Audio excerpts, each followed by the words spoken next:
pertemuan kali ini, saya akan sedikit membahas tentang kebijaksanaan ekonomi internasional. Kebijaksanaan ekonomi internasional ini pada dasarnya adalah membahas kebijakan-kebijakan yang dilakukan oleh pemerintah suatu negara yang terkait dengan perdagangan internasional. Oke, baiklah, untuk mempersingkat waktu, saya akan langsung saja masuk pada pembahasan. Kebijaksanaan ekonomi internasional merupakan suatu tindakan atau kebijakan ekonomi yang dilakukan oleh pemerintah suatu negara yang secara langsung maupun tidak langsung mempengaruhi komposisi, arah, serta bentuk perdagangan dan pembayaran internasional. Kebijaksanaan ekonomi internasional menjaga keseimbangan neraca perdagangan dan menjaga kondisi neraca pembayaran agar tetap stabil terhadap perubahan kas. Adapun instrumen kebijaksanaan ekonomi internasional diantaranya adalah yang pertama, kebijaksanaan perdagangan internasional. Kebijaksanaan perdagangan internasional ini mencakup tindakan terhadap neraca berjalan yang berkaitan dengan transaksi ekspor dan impor. Adapun bentuk kebijaksanaan ini diantaranya adalah dalam bentuk tarif, subsidi, perjanjian perdagangan bilateral, daerah perdagangan bebas, dan lain-lain. Kemudian instrumen kedua yaitu kebijaksanaan pembayaran internasional. Kebijaksanaan pembayaran internasional mencakup tindakan terhadap neraca modal dengan melakukan pengawasan atas pembayaran internasional dengan perangkat pengendalian lalu lintas devisa dan modal jangka panjang. Kemudian instrumen yang ketiga yaitu kebijaksanaan bantuan luar negeri. Kebijaksanaan bantuan luar negeri ini mencakup tindakan pemerintah yang berhubungan dengan bantuan atau grants, pinjaman atau loans, dan bantuan yang bertujuan untuk membantu rehabilitasi dan pembangunan, serta bantuan militer terhadap negara lain. Nah, kemudian tujuan dari kebijaksanaan ekonomi internasional itu sendiri diantaranya adalah yang pertama, autarki. Autarki adalah kemandirian ekonomi atau swasembada. Semua barang dan jasa diproduksi dan dikonsumsi di dalam negeri. Tujuan ini sebenarnya bertentangan dengan prinsip perdagangan internasional. Tujuan autarki ini bermaksud untuk menghindari pengaruh-pengaruh negara lain, baik itu pengaruh dalam hal ekonomi, politik, ataupun militer. Yang kedua yaitu kesejahteraan nasional. Tujuan ini jelas bertentangan dengan tujuan autarki tadi. Dengan mengadakan perdagangan internasional, suatu negara akan memperoleh keuntungan dari adanya spesialisasi. Nah, untuk mendorong adanya perdagangan internasional, maka halangan-halangan dalam perdagangan internasional seperti tarif, kuota, dan sebagainya itu harus dihilangkan atau paling tidak dikurangi. Hal ini berarti harus ada perdagangan bebas. Oke, yang ketiga yaitu proteksi. Tujuan proteksi ini adalah untuk melindungi industri-industri nasional dari persaingan barang impor. Hal ini dapat dilakukan dengan tarif, kuota, dan sebagainya. Kemudian yang keempat, keseimbangan neraca pembayaran. Apabila suatu negara mempunyai kelebihan cadangan valuta asing, maka kebijakan pemerintah untuk mengadakan stabilisasi ekonomi dalam negeri tidak banyak menimbulkan problem dalam neraca pembayaran internasionalnya. Nah, tetapi sangat sedikit sekali negara yang mempunyai posisi demikian, terutama negara-negara yang sedang berkembang.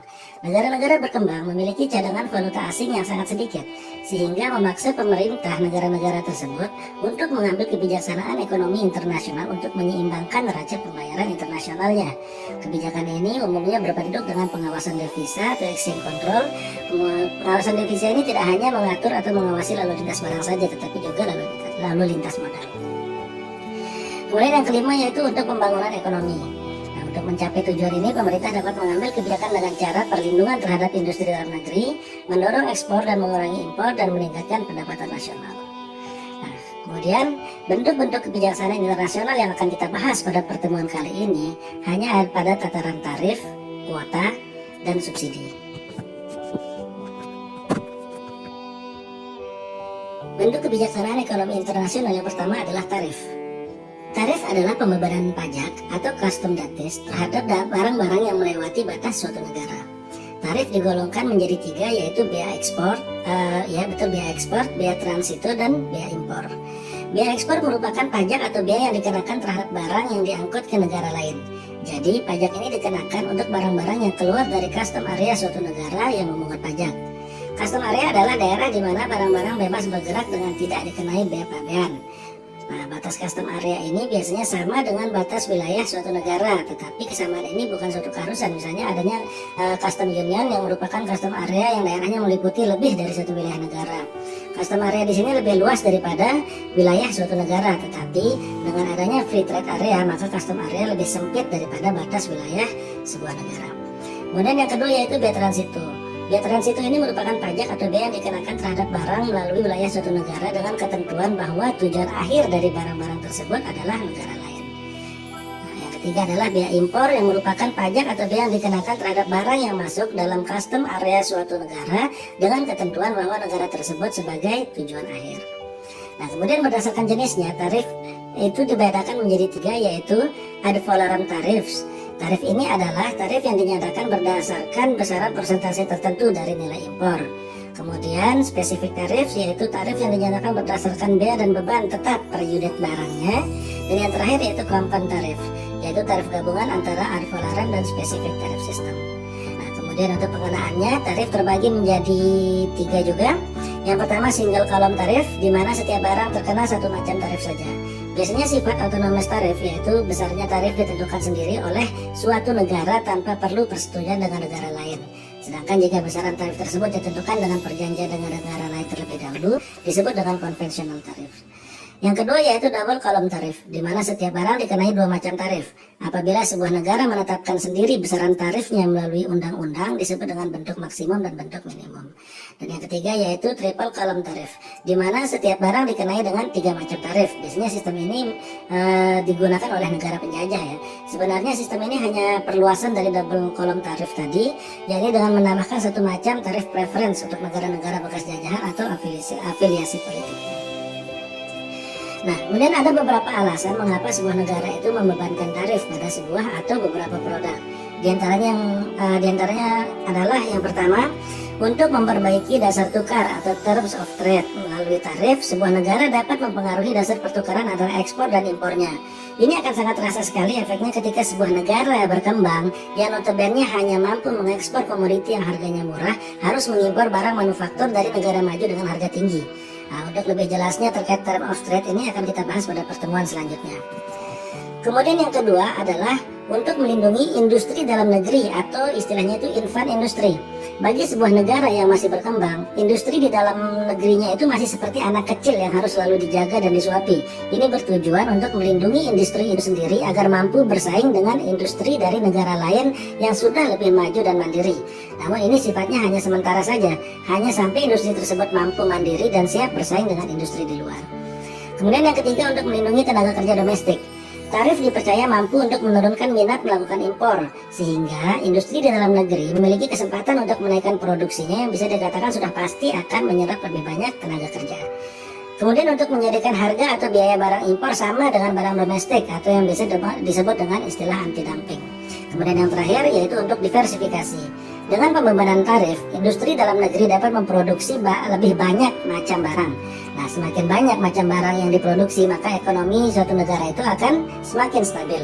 Karena ketika satu macam barang turun harganya di pasar internasional, masih bisa ditutupi dengan kenaikan barang-barang yang lainnya tadi.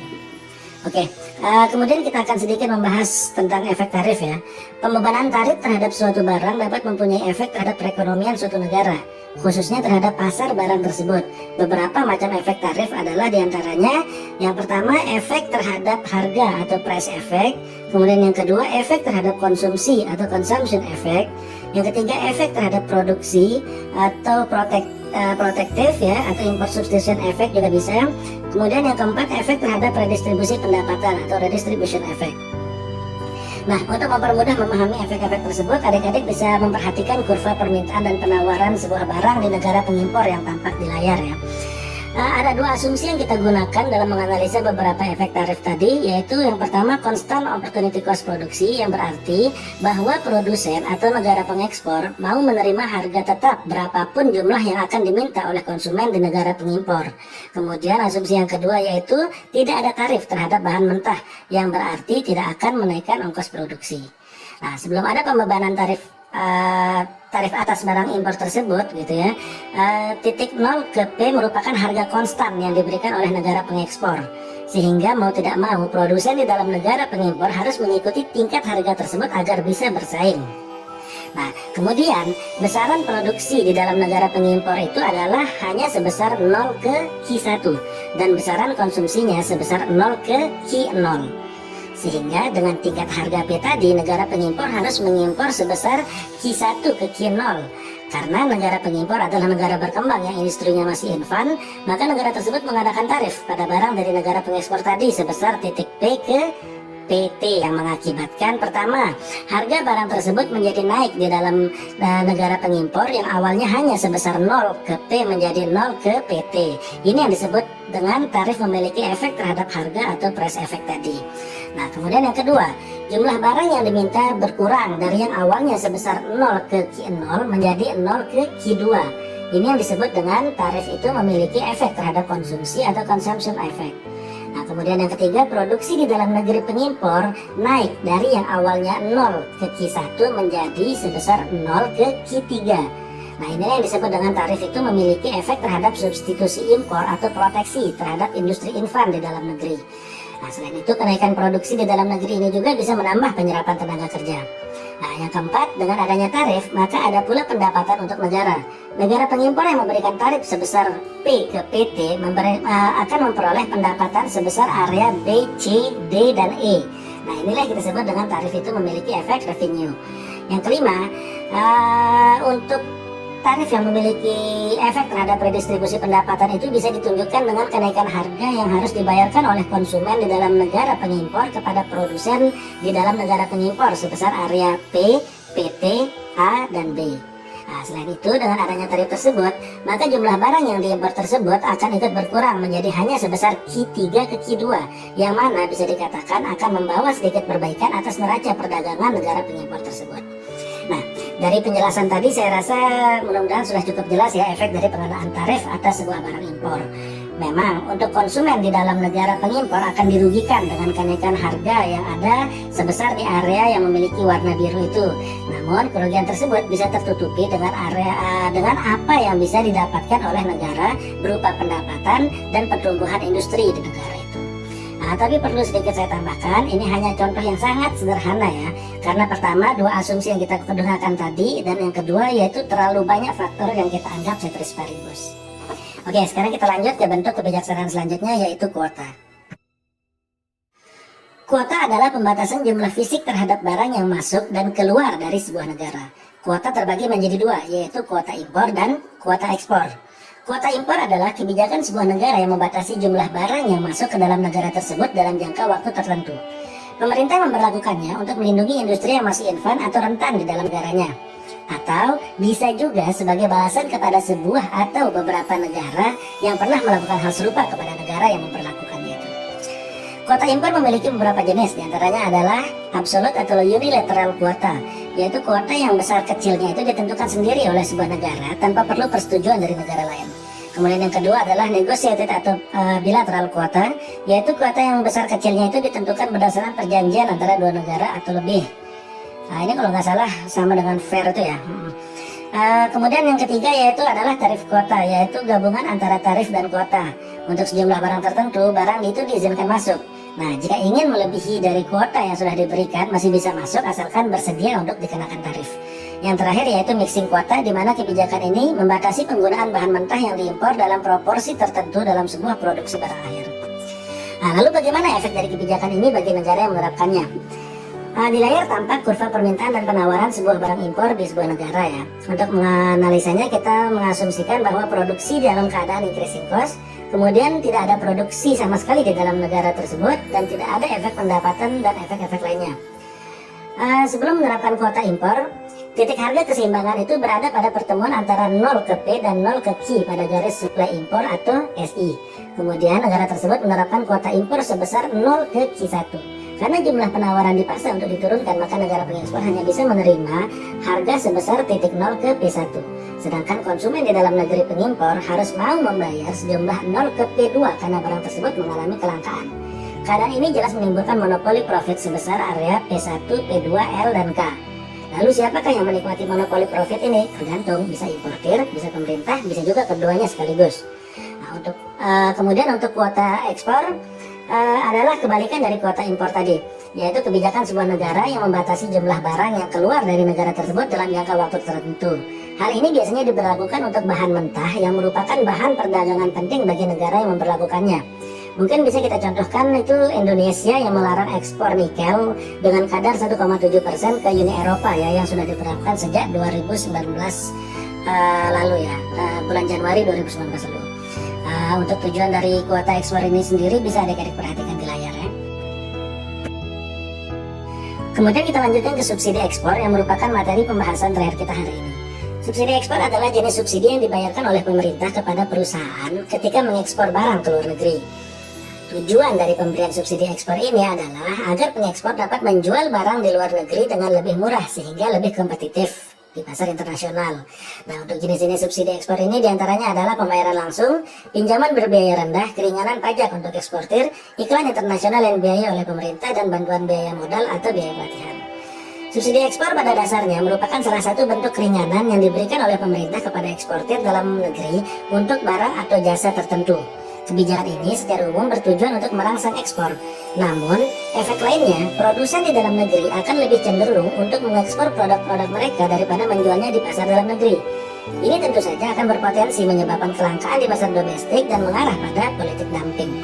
Nah, untuk mempermudah memahami efek dari subsidi ekspor, adik-adik bisa memperhatikan grafik yang tampak di layar. Dengan adanya kecenderungan produsen dalam negeri untuk mengekspor produknya daripada harus menjualnya di dalam negeri yang seperti sudah saya sampaikan sebelumnya, maka harga produk dari produsen yang diberikan subsidi ekspor itu mengalami kenaikan di dalam negeri dari titik P ke P1. Sedangkan karena adanya subsidi ekspor mengakibatkan turunnya harga produk di negara pengimpor sejumlah P1 ke P2. Nah, di negara yang memberikan subsidi ekspor tersebut, konsumen ini dirugikan karena adanya kenaikan harga tersebut. Di satu sisi, produsen itu diuntungkan dengan adanya kenaikan harga di dalam negeri dan subsidi ekspor. Sedangkan pemerintah yang memberikan subsidi malah merugi karena harus memberikan subsidi. Nah, kerugian konsumen bisa diperhatikan pada area A dan B. Sedangkan keuntungan produsen terdapat pada area A, B, dan C. Nah, sedangkan pemerintah yang memberikan subsidi harus mengalami kerugian pada area yang paling luas, yaitu pada area B, C, D, E, F, dan G. Kerugian konsumen karena penerapan subsidi ekspor ini sama dengan kerugian yang dialami oleh konsumen ketika penerapan tarif ya, yang seperti yang sudah saya jelaskan sebelumnya. Tapi berbeda dengan tarif, itu tidak ada pendapatan yang diterima oleh pemerintah dalam hal pemberian subsidi ekspor. Selain itu, pemberian subsidi ekspor juga merusak terms of trade karena hal tersebut bisa mengakibatkan turunnya harga ekspor sebesar P ke P2 tadi dan turunnya nilai tukar perdagangan sebesar area E, F, dan G. Mungkin dari penjelasan ini sudah jelas lah ya bahwa pemberian subsidi ekspor itu lebih banyak kerugian yang harus diderita daripada keuntungan yang diterima. Jika kerugian yang disebabkan oleh pemberian subsidi ekspor itu sebegitu besarnya, mengapa kok ada negara-negara yang menerapkannya? Bagi negara maju dengan industri dalam negerinya yang sudah sedemikian kuat dan mandiri, subsidi ekspor tentu akan sangat menguntungkan karena mereka bisa menguasai pasar dunia. Sedangkan bagi negara kecil dengan industri dalam negeri yang masih infan, tentu akan seperti yang sudah dijelaskan tadi itu. Namun perlu diketahui juga, kerugian yang diderita sebagai pemberi subsidi ekspor itu tidak akan sebesar jika negara kecil tersebut harus menjadi pengimpor produk yang telah disubsidi ekspor. Oke, mungkin cukup sekian dulu lah ya untuk materi kita hari ini.